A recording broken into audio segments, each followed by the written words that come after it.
नमस्कार, स्वागत है आप सभी का कैनवस क्लिक में, एकमात्र ऐसा शो जिसमें हम बात करते हैं कला और संस्कृति के उन गूढ़ रहस्यों के बारे में जिन्हें हमने सुना जरूर है, लेकिन उसका वास्तविक अर्थ क्या है, उसका मतलब क्या है और किस तरह से हम उसे समझे। हम बात करेंगे आज एक नए टॉपिक के बारे में। जी हाँ, ये टॉपिक है मंत्र। हम लोगों ने मंत्रों को हमेशा से सुना है और हमें ये एडवाइस भी किया जाता है कि कुछ खास ओकेजन्स पर कुछ खास मंत्रों का उच्चारण करना आपके लिए जरूरी है। लेकिन आखिर ये मंत्र होते क्या हैं और किस तरह से मंत्रों की उत्पत्ति हुई है? चलिए बिना देरी किए शुरू करते हैं आज का एपिसोड। तो सर, जब हम भक्ति कर रहे होते हैं, पूजा पाठ कर रहे होते हैं, तो कुछ उच्चारण कर रहे होते हैं और उसे हम बोलते हैं मंत्र। ये मंत्र क्या है और इसका क्या प्रभाव रहता है भक्ति इसके इस पूरे प्रोसेस में? ये जो प्रश्न है डिम्पिका, बिल्कुल यही प्रश्न मैंने बहुत साल पहले किसी एक बहुत बड़े साधक से पूछा था। और ये स्वाभाविक है ये इस तरह के प्रश्न आना, और बहुत सारे लोग बैठे हुए थे, वहां मैं भी था और मैं इस असमंजस में था कि मैं पूछूं ना पूछूं, लेकिन मैंने हिम्मत करके पूछी। तो मैंने पूछा कि आप बताएं कि मंत्र का क्या अर्थ होता है। तो उन्होंने मुझे गौर से देखा, सबको देखा। उन्होंने कहा कि मंत्र का कोई अर्थ नहीं होता है, मंत्र तो साक्षात देवता है। अच्छा। मैं समझ नहीं पाया इस बात को कि उन्होंने क्या बोल दिया। मुझे ये लगा कि बहुत महत्वपूर्ण बात बोल दिया उन्होंने, लेकिन मैं इस बात को समझ नहीं पाया। बहुत सालों बाद, उससे ज्यादा उनसे मेरी बात नहीं हुई, बहुत सालों बाद जब मैं साहित्य में आया, कला में आया, तो मैंने देखा कि देखो, शब्द जो होते हैं ना, जिस शब्द का हम प्रयोग कर रहे हैं अपनी भाषा के स्तर पे, फिर रचना के स्तर पे, शब्द के रूप भी बदलते हैं। हम अभी बात कर रहे हैं कि हम शब्द का जो व्यवहार जो होता है ना, जैसे हमें पता है कि हम किसके लिए बात कर रहे हैं, तो हम वैसे ही शब्द का चुनाव करते हैं। अभी ऑडियंस कुछ और हो तो हमारे शब्द कुछ और हो जाएंगे, है ना, क्योंकि उसके प्रभाव अर्थ कुछ और हो जाता है। शब्द जो है भाषा के स्तर पे एक अर्थ प्रकट करता है जो एक समझ के रूप में सामने वाले के अंदर चला जाता है ना।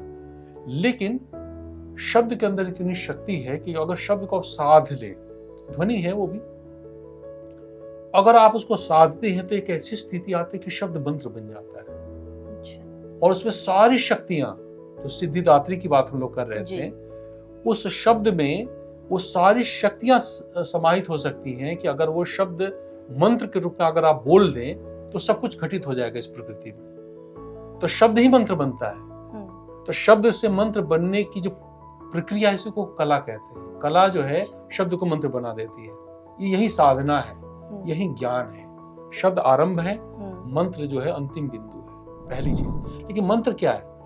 मंत्र है एक ऐसी पद्धति, एक ऐसा तंत्र, एक ऐसी प्रणाली जो हमारी मन की गति को बांध देता है। हमारा मन अनियंत्रित है, लेकिन मंत्र क्या करता है, एक ऐसा सिस्टम देता है कि एक वर्तुल में, एक साइक्लिक फॉर्म में हमें ढाल देता है। ओम नमः शिवाय, ओम नमः शिवाय, ओम। अब इस वर्तुल से हम बाहर नहीं जा रहे हैं, तो हमारा मन जो भाग रहा था, पहले तो भागता रहेगा, लेकिन जैसे मंत्र का जाप करेंगे वो उस साइक्लिक फॉर्म में बंध जाएगा। तो मन को बांधने का जो तंत्र है वही मंत्र है। ओके। तो ये तो आपने बताया कि मन को साधना यानी कि मंत्र कहलाता है जी। लेकिन कहीं हमने सुना है, पढ़ा है कि बीज मंत्र, ये बीज मंत्र का क्या मतलब है? हाँ, बहुत अच्छा प्रश्न है ये। मन का एक और है कि देखिए, मैंने पहली बार ही बोला था कि मन से ही मंत्र बना है और मन का विस्तार ही ब्रह्मा है। ब्रह्मा का भी जब मैंने अर्थ बताया था कि ब्र का अर्थ विस्तार होता है और मन का विस्तार ही ब्रह्मा है। मन ही ये संसार है, ठीक ना। मन ही संघर्ष है। मन से ही मंदिर बनता है, एक ऐसी जगह जहां पे ईश्वर रहता हो, है ना, वो मंदिर है। ये जो शब्द विज्ञान है ना, शब्द के अंदर सारे रहस्य हैं। इसीलिए जब लोग कहते हैं ना कि बहुत बार लोग कहते हैं कि जो है ना गुड़ शब्द यूज मत कीजिए, तो सवाल ये नहीं कि गुड़ शब्द नहीं है। अगर आप उस शब्द को नहीं जानेंगे तो आप एक्चुअल अर्थ नहीं समझ पाएंगे। बिल्कुल बिल्कुल। तो भाई, या तो हम शब्द क्यों कहें कि हम अपने को आपके अनुसार करें, आप इवॉल्व हो और शब्द को सीखने की कोशिश करो। इसलिए संस्कृत की इतना महत्व है हमारे यहाँ। या हम जो शब्द हम बोल रहे हैं, हम लोग जो बात बोल रहे हैं, हम लोग इसको इंग्लिश में बोल सकते हैं, लेकिन इंग्लिश में वो इम्पैक्ट नहीं आएगा, वो अर्थ प्रकट नहीं होगा, आप मोटे मोटे कॉन्सेप्ट समझ लेंगे। इवन कभी कभी ऐसा भी होता है ना कि कुछ वर्ड्स के साथ फीलिंग्स नहीं फीलिंग, जुड़ती हाँ है। बिल्कुल। तो वो जो जहाँ से उस शब्द की उत्पत्ति हुई है या जिस ज्ञान की जिस शब्द से उत्पत्ति हो रही है या जी। समझ पैदा हो रही है, वो समझने के लिए उसी भाषा का इस्तेमाल किया जाना चाहिए। होता है, बिल्कुल जी। सच बात है। तो आपने कहा बीज मंत्र, ये भी एक बहुत महत्वपूर्ण बात है। बीज जो है सामान्यतः बीज वही है जिसको हम व्यवहारिक जगत में प्रयोग करते हैं। एक ऐसा स्वरूप जो लघु स्वरूप हो किसी भी चीज का, लेकिन उसमें पोटेंशियलिटी हो, उसमें संभावनाएं हो, उसमें सृजन शक्ति हो, उसको हम बीज कहते हैं, है ना। वो पौधे का भी हो सकता है, वो किसी भी चीज का, ध्वनि का भी हो सकता है। तो जिसको हम बीज मंत्र कहते हैं, तो वो ध्वनि के रूट्स जहां से वो उत्पन्न हो जी। उसको बीज कहते हैं। लेकिन बीज का जो तात्विक जो अर्थ है, बीज में दो चीजें होती हैं, एक नाद होता है और एक बिंदु होता है। इसका क्या मतलब है? हाँ, नाद और बिंदु जो है जब दोनों समाहित होते हैं तब जाकर एक आकार बनता है जिसको बीज कहते हैं। नाद जो है वो शिव है और बिंदु जो है वो शक्ति है। अच्छा। नाद जो है अमूर्त है और जो बिंदु है ये मूर्त है, दृश्य रूप है। तो अप्रत्यक्ष और प्रत्यक्ष का जो योग है संभावनाओं का, उसको बीज कहते हैं। शिव और शक्ति के तत्व हैं वो। शिव अमूर्त रूप है, आकाश तत्व है, और जो बिंदु है, बिंदु जो है, नाद जो है, आप ये देखिए कि नाद ध्वनि का ही रूप है, शुद्ध रूप है, ओंकार जिसको हम बोलते हैं ना। तो सबसे पहले जो पूरे ब्रह्मांड में जो स्पंदन होता है वो नाद का स्पंदन होता है ना, जहां से स्वर उत्पन्न होते हैं। संगीत जो संगीत का क्षेत्र है, अगर आप नाद को समझ लेती हैं तो यहाँ बैठे बैठे प्रकृति के सारे प्राणियों की लैंग्वेज आप समझ जाएंगे। ऐसा भी? हाँ, हम जिस शब्द को बोलते हैं ये वैखरी जगत है। वाक के भी बहुत सारे तल है, कभी हम बात करेंगे इस पे कि वाक शक्ति जो है उसके अलग अलग तल है। पराशक्ति जब अपरा बनती है तो 3 भागों में भी डिवाइड होती है ना, पश्चंती, मध्यमा और बैखरी। तो बैखरी हम लोग जो बोल रहे हैं ये शब्द व्यवहारिक जगत के शब्द है ना, ये बैखरी के शब्द है।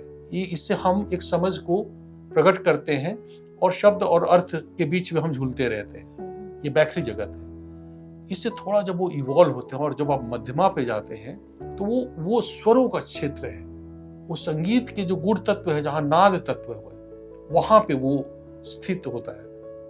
तो नाद जब आप अपनी साधना से, मेडिटेशन से, समझ से जब आप बैखरी जगत से ऊपर चली जाती हैं और जब नाद को समझती हैं, तो अब सारी वनस्पति, आपको पता है कि बहुत बार ऐसा, जैसे धन्वंतरी के बारे में कहते हैं या चरक के बारे में कहते हैं कि चरक, चूंकि उन्होंने स्वास्थ्य के ऊपर इतना बड़ा काम किया, संहिता बनाई, तो जरूरी नहीं था कि वो गए और सब कुछ ढूंढा। उनको कहते हैं कि जब वो जंगल से जाते थे तो सारी वनस्पतियां बोलती थी कि अरे प्रभु, मेरे अंदर ये गुण है, आप मुझे वर्ण करें। वो संवाद नहीं करते थे, वो वनस्पतियां बात करती थी, नदी उनसे बात करती थी। तो जब आप उस तल पे जाते हैं, मध्यमा के तल पे जाते हैं, तो पूरी प्राणी जगत, वनस्पति जगत, सबके स्वरों को आप समझ पाते हैं बिना कहे। उनकी सारी लैंग्वेज, चिड़िया क्या बात कर रही है, हमारी तो लिमिटेशन है, कुछ गीगाहर्ट्ज से नीचे सुन नहीं सकते हैं, है ना, कुछ किलोमीटर के बाद हम देख नहीं सकते, तो हम तो बहुत सीमित लोग हैं, है ना। लेकिन जो व्यक्ति बैखरी के ऊपर मध्यमा के क्षेत्र में स्वर को जानता है, नाद तत्व को जानता है, वो बैठे बैठे सब कुछ सुन सकता है, सब कुछ। तो नाद, बीज के अंदर जो नाद तत्व शिव तत्व है और वह प्रत्यक्ष तत्व है। उसका पहला जो मैनिफेस्टेशन है, जो विजुअल रूप है, वो बिंदु है।